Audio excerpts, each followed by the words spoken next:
I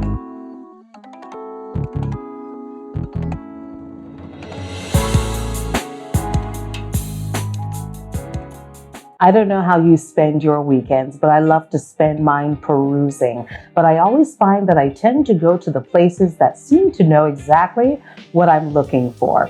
And that's a talent, it's a skill, and it's business.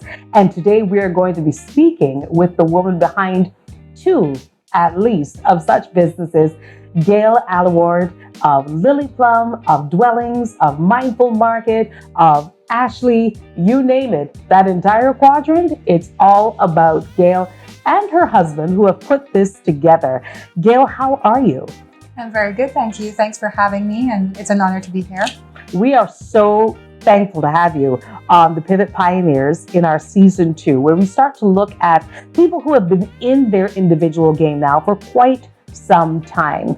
And it's always fascinating to learn how people got to this point. It's easy. I can just walk in the store, find what I want, and walk out. But there's a lot of moving parts that happened in between there. So how did your steps into business begin?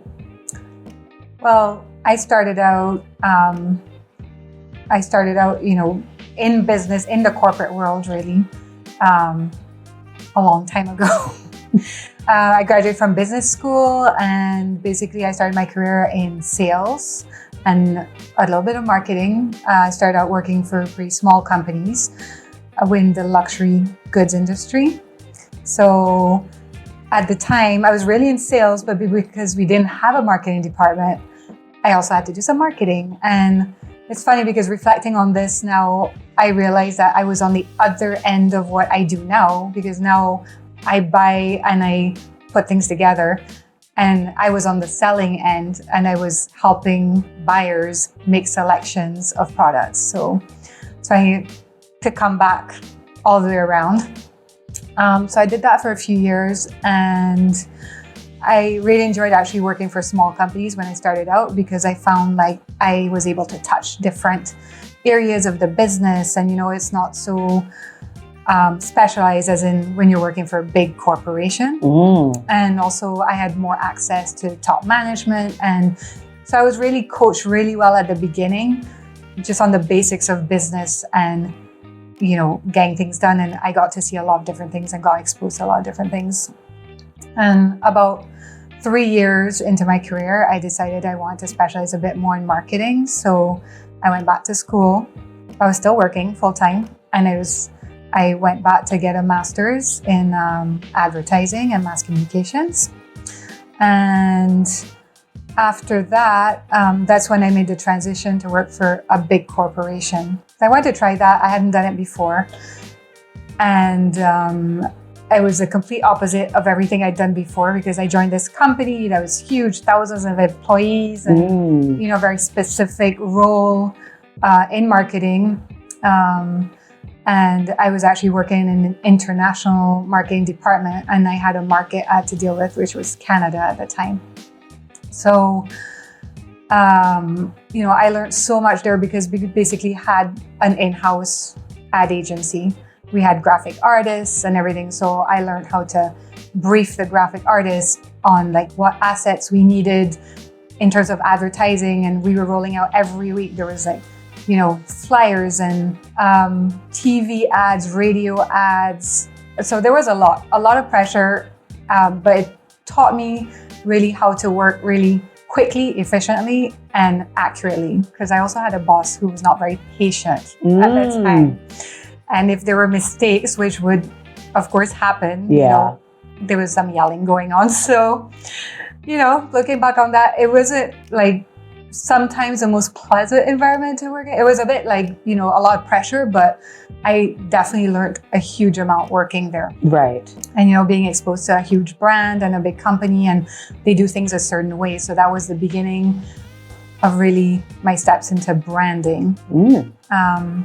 So after that, I moved on in the post where I became a brand manager. I moved back, at the time I was in the US, so I moved back to Barbados and joined a company here where I was a regional marketing manager for a very well-known brand. And they were so specific about what you could or could not do with the brand. And that really taught me how to become very disciplined. Right. For that. Because basically every ad, every event, every promotion that was running for that brand in the region had to go through me. I had to approve it. I had to say, yes, this is okay, or no, you have to change this because that's not according to brand guidelines. Right, it has to be touch, feel, texture, tone, everything. Yeah, everything. And they were very specific. That was a great experience as well. And then my last corporate job before I decided to take the jump to entrepreneurship was another regional marketing manager job. But this time, because it was a new company, it was a big company, but a new company, new brand. There was a whole exercise of branding that was done. So I think when I joined, there was basically a logo. And then all of that had to be rolled out to like storefronts, vehicles, ads, campaigns, everything. So it was a really exciting time. And, you know, I had a lot of responsibility. And again, I always loved actually working with ad agencies and working with the graphic designers. And I always had an interest in art and design and stuff like that. And just watching things come to life. Yeah. And, you know, by then we used to print a lot of like catalogs and stuff. I loved like, you know, getting the piece, like the physical item in my hands. Nice, you know? tactile, and you're just flipping and you're like, ooh, yes. So all of that, you know, I really enjoyed like branding and advertising. I was thriving in that arena. And I got to a point where I have always been like, I've been always very creative and very independent. And I knew from the time I was in business school and even before then that I think I was, you know, I wanted to be an entrepreneur. Both my parents are entrepreneurs. Oh, they are? Yeah. Okay. So, yeah, they're both entrepreneurs. So I grew up with that, around that, you know, working in my parents' businesses and other family members who were also entrepreneurs and working with them, you know, kind of while I was in school and from the time I was in high school. And stuff. So it was just in my blood. So at the time, I decided to take a step back and, you know, I was going through some personal transitions as well. So I took a few months off to just kind of regroup and figure out what I wanted to do next. Yeah. And I knew I wanted to start my own business. And I was just thinking about what I could do and where there might be a gap to fill. And not long before I had a baby, and I realized, you know, there were a lot of things, I had to end up bringing in a lot of things into Barbados because there weren't the items I wanted available locally. So I said, you know, I would really love to start a baby store. And that's how Liliplum was born. So before we get into the birth of Liliplum, which you're very happy for, you had pretty much covered what I would call the career gamut of most people.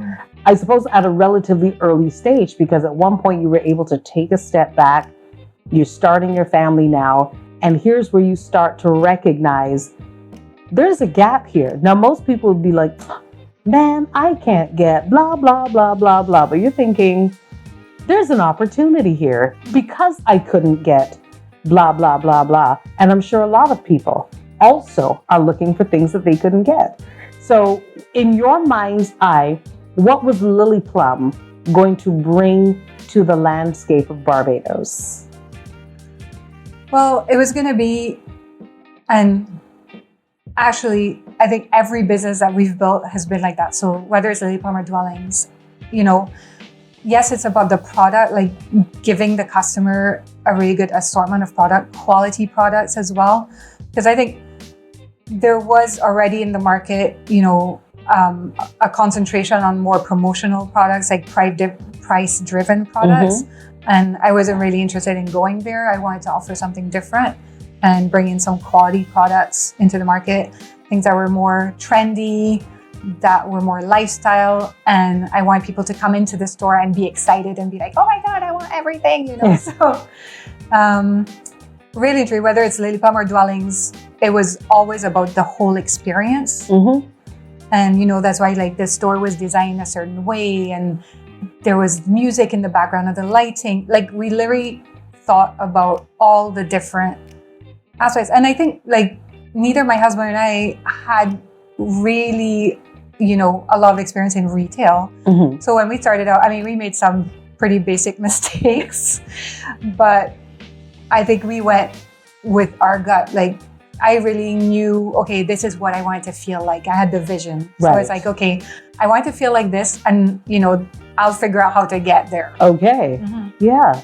So when you look at the Liliplum experience, as you said, you weren't necessarily going on, can I bring you this cheaper than the next person? Mm-hmm. It's about the experience. Yeah. And how has that augured in your favor for, the businesses that have come? Because we can't assume that every business is going to take the same blueprint and say, well, we're going to do this for this, and we're going to do this for that, and we're going to do, it has a different feel.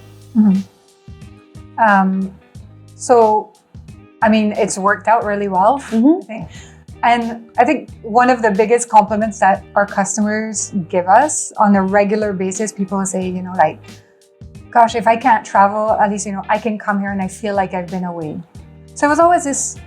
And we all know what that means in the Barbadian context. It's like, and even, me, after coming from an experience of shopping somewhere else, wherever it may be, and then walking back through the front door of dwellings, especially, it's kind of like, I don't know what it is. It's just the atmosphere that's been created there. Yeah. And I think that's our secret, really, is creating that lifestyle, that inspiration. And I think one of the things that we look at that's very important is that sense of discovery, Mm-hmm. where every time you visit the store, there's something unexpected. And I think that's what customers love.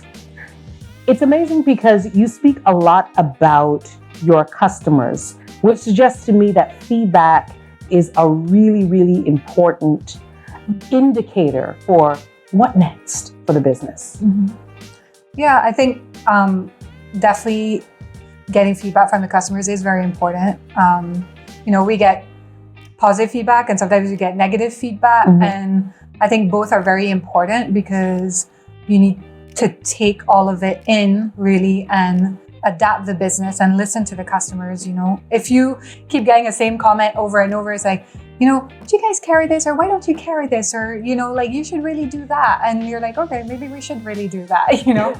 I have to say, nobody really likes negative comments, Right. but after I'm done licking my wounds, usually it kind of motivates me to do better, because I am quite a competitive person. And it's like, I am quite perfectionist. So I like things to be just right. So when, something isn't done, to the satisfaction of the customer, I really feel it. And You I'm take like, it on. oh, I really want to do better, So Yeah. I think that's what drives a lot of our growth.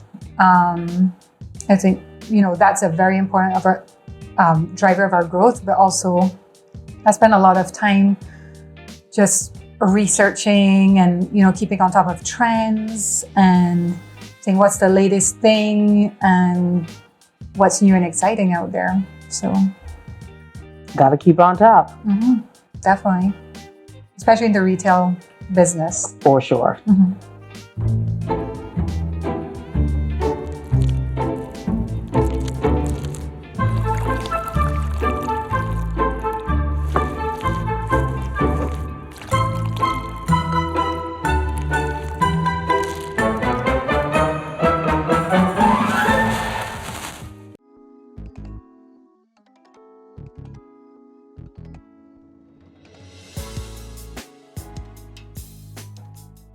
Gail, you've outlined a lot of international training and experience that you've managed to bring back to Barbados and utilize very well with the opening of your own stores. But what about regional expansion? How has that factored into the overall plan of business? So from the very beginning, when Louis and I launched the business in 2006, we wanted to expand regionally. But it took us 11 years to do that.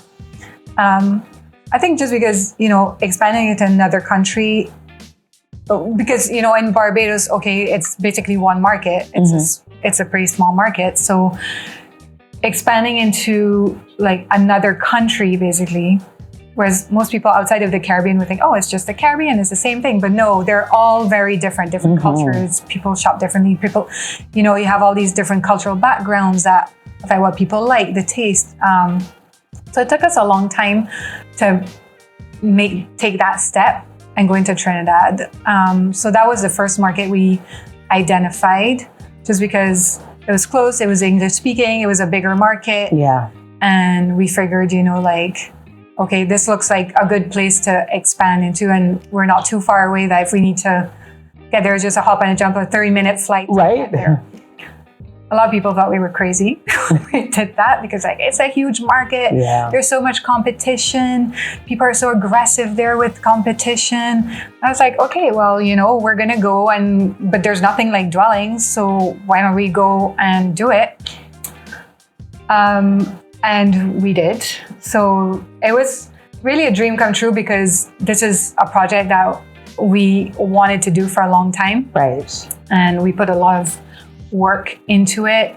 You know, the store over there is absolutely beautiful. It's like, you know, we always say, oh, it's dwellings 2.0. You know, it's not to demean Barbados dwellings, but, you know, we've been in that space now for 15 years. Yeah. So there we had like the opportunity to start completely fresh with a whole new space. And that store is huge. It's about 50% bigger. I was saying, just the space alone would have given you a lot more to work with, so to speak. Which is great, but in other points, it's also a lot of shelf space to fill. So, but you know, we opened. It was very well received. It was a big risk we took, because we really didn't know what to expect. We thought, okay, it's gonna work. You know, we did our research and stuff, but you really don't know what's gonna happen until you actually open the doors and start. So, I mean, it went great at the beginning. It was, people loved the store there, and, you know, we connected with a lot of local designers, and we're doing some good business. About a year into it, though, the Trinidad economy went into a recession. And I guess to do this project, we had taken on a lot of debt, and we had a lot of overheads because we had this huge store. Yeah. So the store wasn't really meeting its targets because of the economic environment. So it started getting the pressure started like mounting, and it was going, and we weren't really it wasn't really turning around. And then in early 2020, COVID hit. Oh, yes. So that was another layer of stress on top of everything else. So we literally got to a point where we were like, okay, what do we do now? Because when the business had to close, you know, for the lockdown, we're like, okay, well, what do we do now? We were not in a good financial position at all. And, you know, we were considering, okay, what do we do? Do we keep it? Do we close it? Like, we have to change. We have to do some like major changes here for this thing to work. Yeah. Right. So then that's when we started entering into discussions about taking on a local partner. And I'm happy to report that at the end of 2020, we signed an agreement with a local partner, and it's actually been going really well. And I think, you know, they have a business. It's taken a lot of pressure off of us as well, even though we're still the managing partners. Right. It's taken a lot of pressure off of us, because now you have somebody there who has on the contacts. Ground. Yeah. And what we underestimated when we started the business in Trinidad is that, you know, to have somebody locally who has that contacts, who know how things work, who knows who to call when there's something going on, that is really important. Then on top of it, the other layer is that partner has part of his business has synergies with ours. Okay. So we've been able to cut back a lot on costs and, you know, share costs and stuff. So that's taken a lot of pressure off the business as well. So actually, this whole exercise in COVID, like, ended up making us stronger like we came out of it actually stronger, and it forced us to do something that we weren't necessarily ready to do, because I think there was fear there. You know, when you own your business 100%, it's always scary to take on somebody else, because you're like, well, what if we don't get along? You know, it's like a marriage, you know. So, but so far so good. Everything's been great. I think I kind of saw somebody in the corner of my eye sitting forward saying, she came out stronger. Wait, how did they come out stronger? So let's talk about that. I mean, COVID, for a lot of retailers, it was almost like the kiss of death, because there was so much uncertainty. How long is this gonna go on? What stimulus packages might or might not be available when we're finished? How do we maintain staff? How long can we maintain staff? All of these questions, pertinent questions, and a lot of us did not have the answers for it because we had never been in this space before. What did you do during COVID that might have set you apart just a little bit from fellow business owners? Well, I think, as I said, we weren't in a good position at all when we entered the first lockdown, and it was very scary. I think like Louis and I were kind of like a deer in the headlights for the first 10 days. It's like, what are we doing? We don't know what to do. And nobody knew how long it was gonna last. So we kind of pressed pause on everything and kind of regrouped again and said, okay, well, what are we gonna do now? And the first thing is, I mean, we had to cut costs because our overheads were too high. So we had to cut costs. We had to look for a partner if we were gonna keep this trend of that business. And that's what we really focused on, you know. And I think we just got a lot more disciplined about how we managed our business. Because when things get really tough, you know, and I think most entrepreneurs, usually you get into business, we're fighters, right? So we're not gonna just like walk away and abandon and throw our hands up in the air and just, you know, forget about it. But we just said, okay, what can we do to try and save the situation and things? So yeah, we had to make some hard decisions and get really disciplined about how we spend our money, where we're spending it, who, unfortunately, we had to let go some of the staff. But, you know, we realized, well, we could operate with less people. So, and just cut back anything that wasn't absolutely necessary. And we were very fortunate that when we came out of it, we were in an industry where people, from being stuck at home, once the doors reopened, people were like going crazy, really. They wanted like furniture, they wanted to upgrade their houses. I've been cooking at home and I don't have a proper pot set. I mean, just you name it. And I think that's globally we've seen that the home retailers have really exploded. The demand has exploded for anything that is home goods. So we were very lucky in that aspect. And it allowed us to kind of replenish ourselves once we reopened. So when the second lockdown came along, I think we were in a much better situation. Because one thing I told myself, is that when we were waiting to reopen the first time, I was like, I am never, ever going to be in this situation again. I'm going to make sure we have money saved, that we have a cushion. Because if this ever happens again, and it might, because by the time we reopened shortly after, there was already starting to be a second wave in Europe and the US. So I say, well, you know, Barbados is not immune to that, and we might very well be experiencing the same thing. So I said, you know, we need to be really careful, and we need to have a financial cushion so that if it happens again, we'll be in a better situation. And so said, so done. So said, so done. Yeah. And I think with the second lockdown, you know, in a way, well, this time we were able to keep all our staff fully employed during. And that's a huge step, because it did show that something that was learned from the first time helped you out the second time. So you didn't have to make those tough decisions that I'm sure no one likes to make. No, nobody likes to make that. And, you know, our staff, like some of them have been with us since the beginning. And to send people home, even if it's furlough or it's, you know, temporary, you know that it's affecting obviously their financial situation and their family. So I was glad that the second time around we were able to maintain everybody's, you know, fully employed.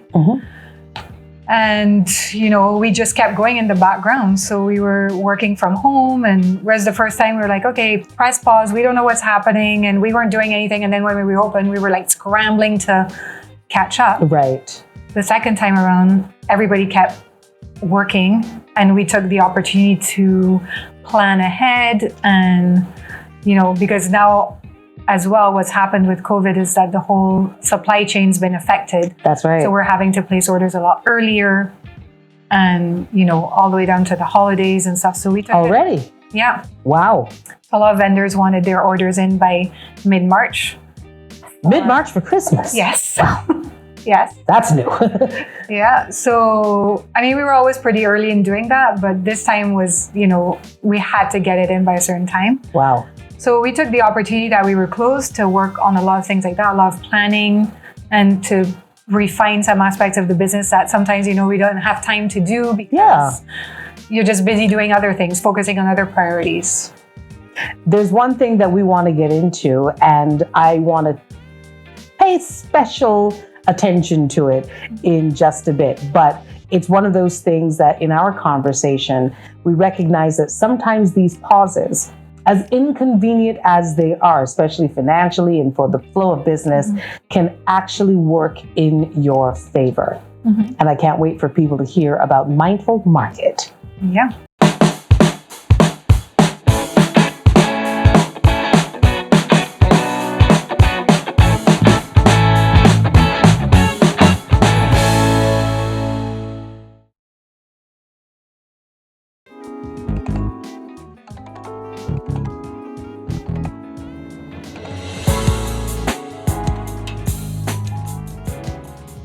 One of the things that I love that you did that I'm not sure a lot of entrepreneurs did is they actually talk about the tough times and they're honest about the tough times. How important is that?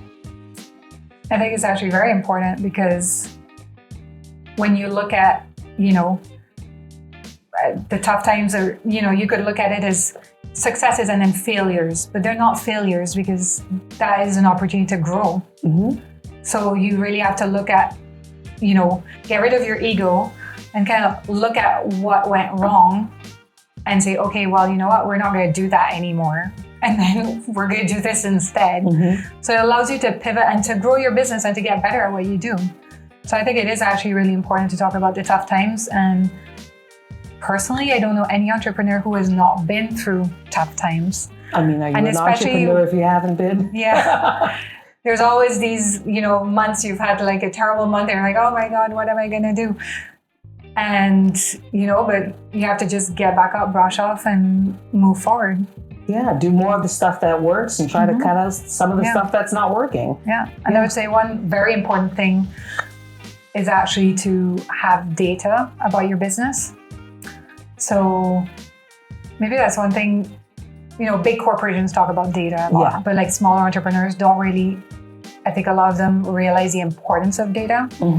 I think because Louis and I are both from a corporate background, systems are very important to us. So just having the data, because without data, you can't see what's actually working and what's not working. You can't manage what you can't measure. Yeah, exactly. So you can measure truthfully what is happening in your business.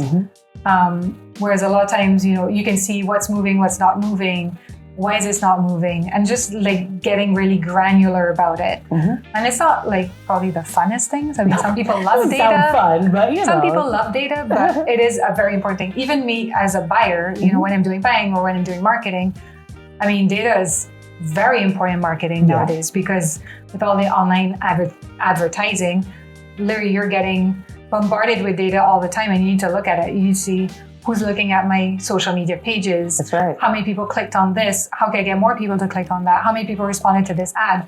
All of that is very data driven. This show is going to have data. Yeah, so exactly. It's going to have data. Look for it. It's going to have data. Yeah, you need it. Absolutely. It is a very important thing. And I think small businesses should definitely invest in systems so that they can have the data that they need to make the right decisions. So even throughout COVID, whereas a lot of people probably, and understandably so, tried to cut back or scale back or get to something that they could actually measure and manage, once again, you managed to expand. And this time around, for those of you who haven't been, go and visit now. Mindful Market. That was a huge surprise to me. One day I walked in and I thought, wait a minute, what is going on here? How did that come into being? Well, we had always had a very small gourmet section in our kitchen section. It wasn't really doing much. It was just there, kind of thing. And with the first lockdown, when the first lockdown happened, we realized how busy the supermarkets were. And we were like, maybe food is a pretty good category to be in. Sounds important. Yeah. Maybe we should have some needs in our business. So, that was one of the drivers that kind of gave us the confidence to expand into that category, because we figured, well, food is always going to do good because people need food, basically. Right. And a lot of people are cooking at home now, and a lot more than they used to. And I think even now that restaurants are open, now that people, I have friends who never cooked before, and some of them will never cook, and they're so happy restaurants are back open. But some of them, they developed their cooking skills, and now they're like, oh, I love to cook, and I know so much about all these kitchen things and food. So I think it's a trend we're going to keep seeing. The other thing that happened is because I always think of how can we have a different take on things. So of course there's already supermarkets in the market. So how can we be different? How can we stand out? And one of the things that I had embarked on my personal time was getting certified as a health coach. And I was learning a lot. I am still learning a lot about nutrition and just the impact that food has on preventing disease and managing disease and even curing disease sometimes. And not just food and but everything in your environment, what you put on your skin and beauty products and the products you use to clean your home. And there is a general movement globally towards more sustainable items, and people want to know who's behind this brand, who's behind this product and what are they doing? Is the packaging recyclable and all of that? So I'm super passionate about that.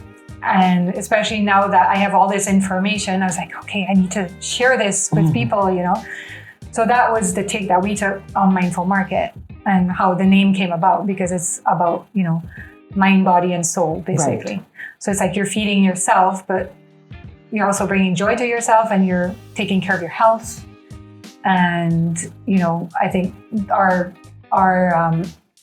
plans for expansion of the brand is going to go far beyond food. So that's how it came into being, really. It was the alliance of again, an opportunity that we saw in the market and,